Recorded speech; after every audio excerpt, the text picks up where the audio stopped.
Namanya memang tidak tersohor, seperti masjid lain yang umumnya terletak di pusat kota.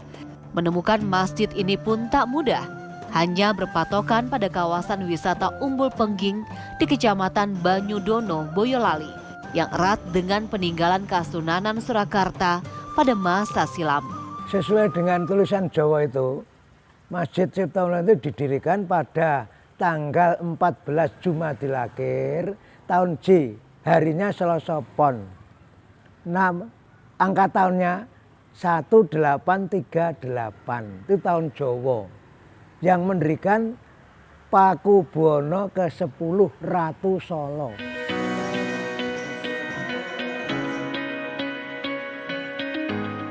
Inilah Masjid Ciptomulyo, masih kokoh berdiri di Desa Pengging meski usianya sudah lebih dari 1 abad. Kondisinya pun masih utuh terawat, tetap mempertahankan arsitektur kekunoan berupa kayu. Kecuali pada bagian lantai dan tembok serambi yang sudah dikeramik. Ya sudah direnovasi berkali-kali. Seingat saya, atap pertama ya, atap itu dulunya namanya sirap kayu. Sirap kayu. Dari simbah-simbah kita dipugar, diganti dengan genteng. Genteng biasa itu. Genteng biasa kurang baik, diganti soka. Nah, soka sudah baik. Nah, kemudian bentuk bangunannya ini belum sama sekali tidak berubah. Sama sekali tiang-tiang dan semuanya ini belum ada yang ganti.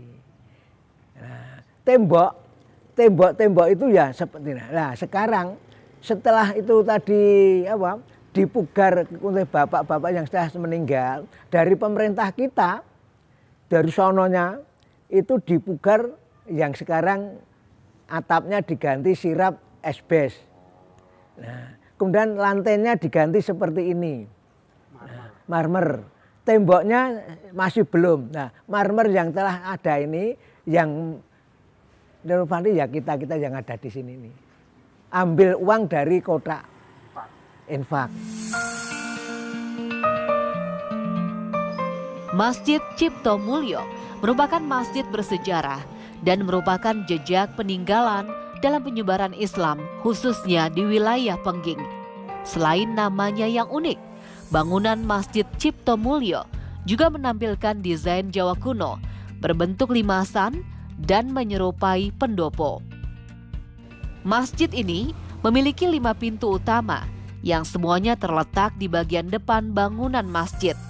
Di serambi depan, tepat di atas tangga masuk, juga masih terpasang prasasti dari kayu dengan tulisan huruf Jawa. Berbeda dengan mayoritas masjid di Indonesia yang menggunakan bahasa Arab.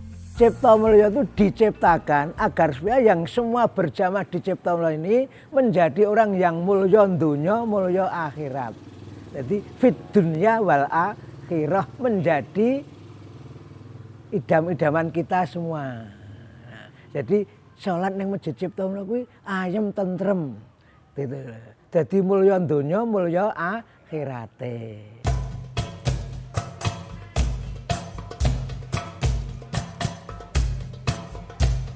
Di atas setiap pintu diberi ukiran yang disisipkan tulisan PB10.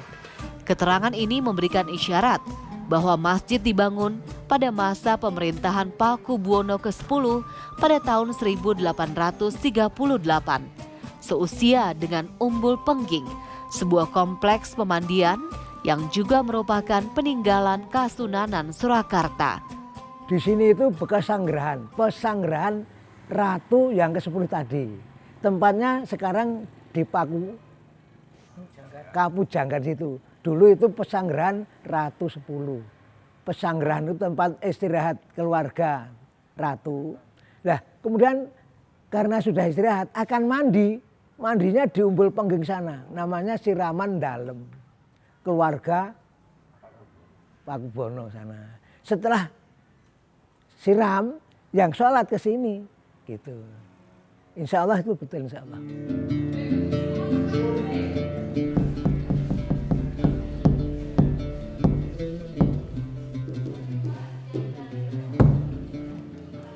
Hal yang unik dari Masjid Ciptomulyo adalah arah kiblatnya. Jika biasanya kiblat berada di arah barat dan sedikit miring ke kanan, pada Masjid Ciptomulyo miring ke kiri, sehingga arah kiblat yang terbuat dari kuningan atau tembaga itu dipasang di lantai serambi masjid bagian depan. Dari saya masih kecil ya, kiblat itu sudah seperti ini. Nah, dulu di antara dinding tembok itu dipancangkan benang di atas itu. Sop untuk menangani sop ya, dari simbah-simbah yang telah sudah mendahului kita. Jadi kalau akan sholat ya dangak gitu, ya pas benang apa belum. Lah kok menceng gini, ini disesuaikan dengan jalan. Sejumlah benda lain yang masih asli sejak zaman dulu seperti beduk dan kentongan. Bahkan beduk berukuran besar itu dibuat dari kayu utuh lengkap dengan tulisan PB10. Mimbar khotbah yang berada di dalam masjid sejak zaman dahulu hingga saat ini masih digunakan. Begitupun dengan kubah masjid yang memiliki arah angin juga masih dipertahankan.